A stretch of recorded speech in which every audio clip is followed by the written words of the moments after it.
Erst abgezockt und dann auch noch Fahrerflucht. Um ans Geld der Wiesenbesucher zu kommen, riskieren manche Taxler alles. Wir haben das jetzt notiert, wir werden die Anzeige in die Wege leiten. Wir machen den Wiesentaxitest und decken auf, was die illegalen Methoden der Abzockerfahrer sind. Weit und breit lauter Betrunkene, da nimmst du das beste Angebot, das warst jetzt du. Sie treiben ihr Unwesen auf Großveranstaltungen. Wie Jäger durchstreifen sie ihr Revier auf der Suche nach Beute, dem Fahrgast. Große Anlässe sind das Revier der abzockenden Taxifahrer. Mit illegalen Methoden ziehen sie den Fahrgästen das Geld aus der Tasche. Gerade vorhin war das. Wir sind zur Wiesn gefahren mit dem Taxi, weil wir eben dann nicht mit dem Auto zurückfahren wollen. Und dann haben wir anstatt 20, wir haben beim Kollegen gefragt, haben wir 25 gezahlt, weil der einfach einen Umweg gefahren ist. Wir waren dicht gewesen und mein Freund hat mich nach Hause begleitet und er hat dann Umweg gefahren. Der Taxifahrer, genau. Wir wollen es genauer wissen. Wie betrügen die Abzockerfahrer tatsächlich? Unsere Reporterin Kira wird sich als ortskundige Wiesenbesucherin ausgeben. Sie möchte von der Theresienwiese zu einem Hotel im Münchner Westen. Der reguläre Preis für diese Taxistrecke 11,50 Euro. Wird dieses Taxi Kira auf direktem Weg zu ihrem Ziel bringen? Wir drehen versteckt. Können Sie mich zu dieser Adresse fahren? Waldfriedhofstraße, ja klar.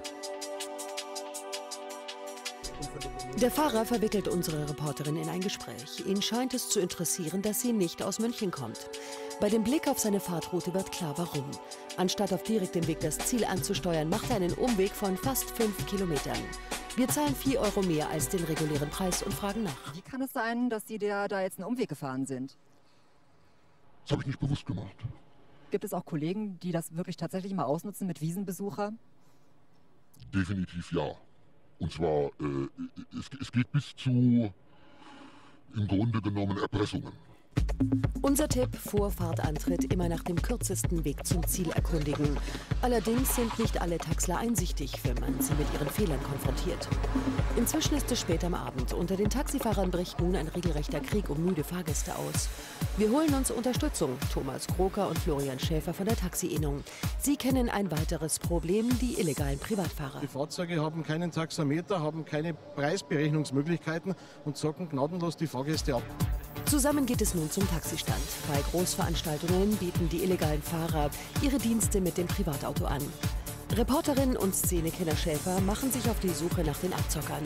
Die privaten Fahrer lassen nicht lange auf sich warten. Mit offenen Fenstern fahren sie am Taxistand vorbei und sammeln die Gäste auf. Wollen Sie mit? Ja, gern. Der Fahrer möchte 15 Euro für die Strecke haben. Im Laufe der Fahrt wird sich das nochmal ändern. Machen Sie das häufiger zur Wiesenzeit? So habe ich mir jahrelang was dazu verdient. Schwarz fahren einfach mit dem Privatauto. Jetzt muss ich aber gucken, wie ich fahre. Allerdings, denn wie es scheint, hat es der Schwarzfahrer nicht so recht mit der Orientierung. Oder ist das nur eine Masche? Oh, das ist ja doch weiter als gedacht. Aber wenn Sie mir 20 Euro geben, ist das okay. 20 Euro für unsere Testfahrt, die eigentlich nur 11,50 Euro hätte kosten dürfen. Der illegale Privatfahrer möchte uns fast das Doppelte des Normalpreises abzocken. Doch hier wartet schon Herr Krucker.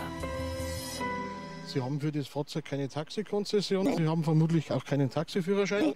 Warum machen Sie das? Ich dachte, ich würde immer schon einen 10er dazu oder einen 20er. Ich habe das noch nie gemacht. Aber Sie wissen, dass das eigentlich ganz ein grober Verstoß gegen viele Paragraphen ist, was Sie jetzt gemacht haben. Ja. Knapp 300 illegale Privatfahrer sind an einem Wochenende auf dem Oktoberfest unterwegs. Unser Tipp: in Taxis ohne Taxischild und Taxameter erst gar nicht einsteigen. Inzwischen ist es Nacht. Die letzten Wiesenbesucher torkeln aus den Zelten und wollen nun eins der wenigen Taxis ergattern. Und das nutzen die schwarzen Schafe schamlos aus. Wo wollen Sie hin? Wir sprechen einen städtischen Taxifahrer an. Er hält unsere Reporterin für angetrunken und ortsunkundig. Ja, also für 50 Euro nehme ich dich mit. Wir sollen das Geld im Voraus bezahlen, doch als wir sitzen, entdecken wir dies: ein laufendes Taxameter. Der Betrag fast 80 Euro. Unsere Reporterin fragt nach. Warum läuft jetzt eigentlich das Taxameter mit? Das hat nichts zu bedeuten. Das ist mein Business. Das zahlt später ein reicher Mann, der mich bestellt hat und noch im Wiesenzelt sitzt.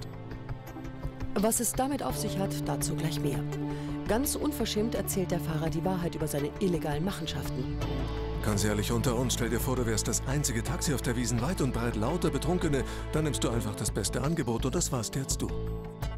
Immerhin, der Schwarzfahrer nimmt den kürzesten Weg. Doch hier wartet schon Herr Krucker auf den Abzocker. Sie haben uns jetzt gerade 50 € abgenommen. Warten Sie mal einen Augenblick. Warum haben Sie das gemacht? Sie bleiben hier, Moment. Warum haben Sie das Lassen Sie mich in Ruhe. Sie haben einen Betrug gemacht, die Polizei kommt. Warum ist der jetzt so schnell geflüchtet? Der hat das gewusst, was er falsch macht. Also der hat genau gewusst, was jetzt passiert. Was wird jetzt passieren? Wir haben das jetzt notiert, wir werden die Anzeige in die Wege leiten.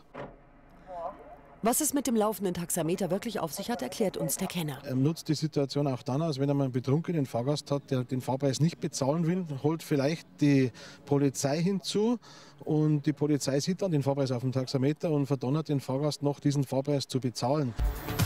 Unser Tipp: Kontrollieren Sie, ob das Taxameter läuft.